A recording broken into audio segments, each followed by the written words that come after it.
गजब हो गया, सुबह लब हो गया, सांझ सब हो गया। सुबह लब हो गया, सांझ सब हो गया, हो सुबह लब हो गया, सांझ सब हो गया। Same body, mind, babe, come on enjoy. Same body, mind, babe, come on enjoy.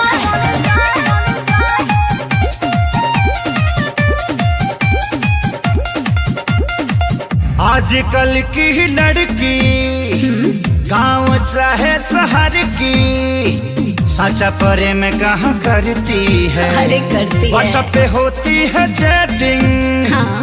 5 minute में है सेटिंग, मम्मी पापा से नहीं डरती है। यहाँ कहाँ के करो के हस्बैंड चाहिए, मजा करे खातिर को बॉयफ्रेंड चाहिए। पता चलता नहीं कहाँ कैसे कब हो गया, सुबह लब हो गया, सांझ सब हो गया।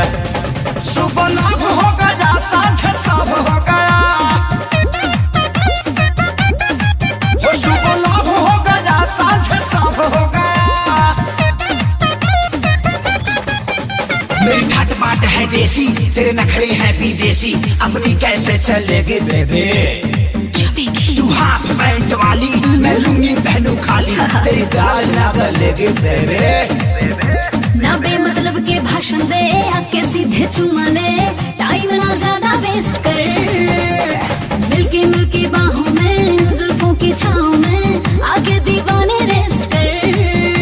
चल चल चल के 100 वाट का बल्ब हो गया, सुबह लब हो गया, सांझ सब हो गया। सुबह लब हो गया, सांझ सब हो गया, हो सुबह लब हो गया, सांझ सब हो गया। अरे हटा यार, ये प्यार कोरोना से कम नहीं है।